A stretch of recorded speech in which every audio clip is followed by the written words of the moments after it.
First and foremost, I want to tell you that Kamala Harris is a total fake. She's a phony. She just came out now and stole President Trump's no tax on tips idea. So she's telling the service industry, hey, this is such a great idea. She's going to do it too. What kind of candidate does that? President Trump came up with the no tax on tips. She's a fraud. She is so ethically flexible in what position she takes, and she will change her positions strictly based on what she thinks will garner her power. This is the exact opposite of what you want in Washington. That is the quintessential power player in Washington, D.C. Someone that will negotiate where they stand ethically just for power. You don't want someone like that. So I was telling you that you can't have 8 different messages, even though some of them are all true when it comes to this, that she's anti-democratic candidate, handpicked. That's fine. Tie that to her. Is she inept, or is she the cunning cover-up artist of Joe Biden's mental decline and mental capacity where he's got none of it left? Is she the one who orchestrated the cover-up, or is she inept? The two don't really go hand in hand. I would not say that she's inept. I would say that she's a phony fake fraud.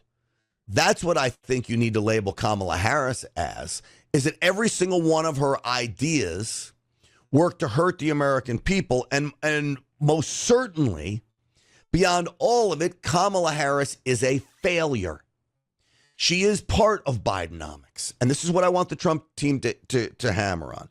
She's part of Bidenomics. She's part of the high inflation. She's part of the high gas prices. Now she says she's all for fracking. Come on, give me a break. Her whole life she's been against anything like this and the Green New Deal. We have to convince the American people not to believe her. And one of the reasons you can't believe her is when she says all these things that she's moving to the center and she's going to be a moderate. She picks Governor Tim Walz as her running mate. Now, the Trump campaign sees all this unfolding. They see the media now transform this woman into somehow the savior of the Democrat Party, get all kinds of enthusiasm surrounding their campaign.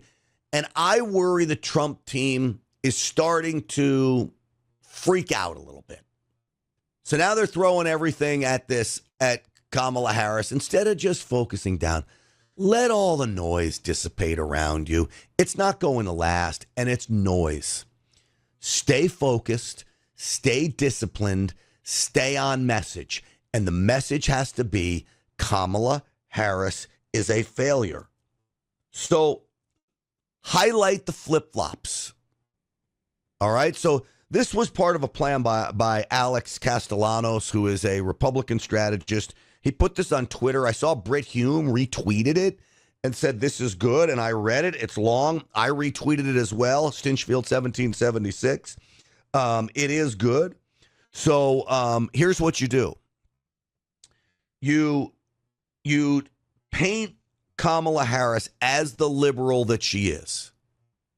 Look, her positions live on TikTok and Twitter. They're not going anywhere.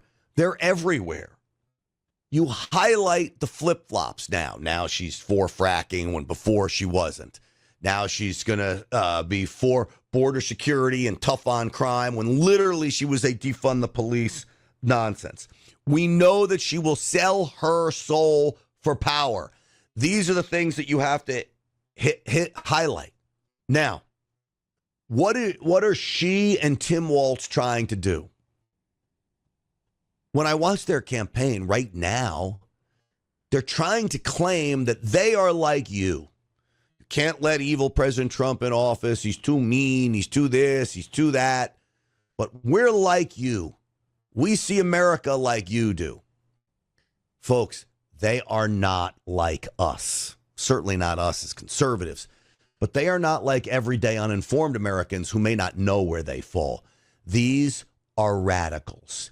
And if you don't believe they are radicals, all you have to do is listen to Tim Walz, the man she picked as her running mate. She could have picked any moderate she wanted inside the Democrat Party, if there's any left. Certainly there are some left that are less moderate than Tim Walz, but this is who she picked. A society that does not put equity and inclusion at the center of it is certainly going to eventually come to the places where we're at. This is a moment of inflection. It's a moment of real change. It's a moment that those folks who are out there demanding this are not going to take a commission or a report. They're going to want fundamental change. And that is what I think that's one of the exciting things in the midst of all this. You can feel a sense of optimism coming back. Feel a sense of optimism. Coming back as America's been hammered, you take that soundbite, you play it over and over again. You talk about Kamala Harris and diversity, equity, and inclusion, and don't shy away from the idea that she is the DEI candidate. Joe Biden literally had a tweet early on in his presidency where he said, diversity, equity, and inclusion is so important, it starts at the top with my vice president. He admitted in the tweet that she's a DEI hire.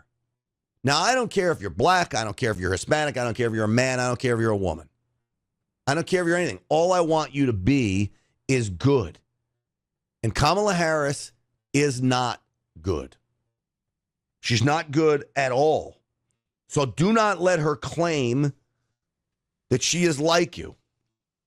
When you think about inflation and crime and the border and all of these things, who's responsible for that? Kamala Harris was allegedly the border czar. So if she's the border czar, she's the one that destroyed the economy. And, of course, it destroyed the border along with it. So as the border czar, you leave the borders open. What happens? The illegals flood in. Crime goes up. That affects the economy. What happens? American jobs get taken by this cheap labor. That affects the economy.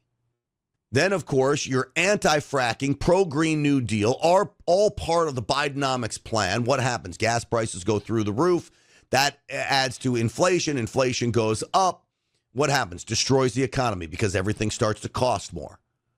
Oh, and don't forget government spending. And by the way, you know, I mentioned this Kamala Harris stealing the no tax on tips idea.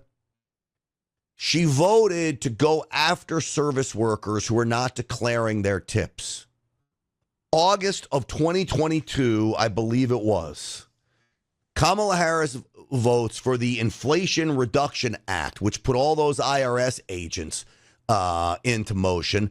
And all those IRS agents, one of their tasks that was in this bill was to go after people who weren't paying taxes on their tips. So now she's coming up with an idea, no tax on tips. Well, she didn't come up with the idea. President Trump did.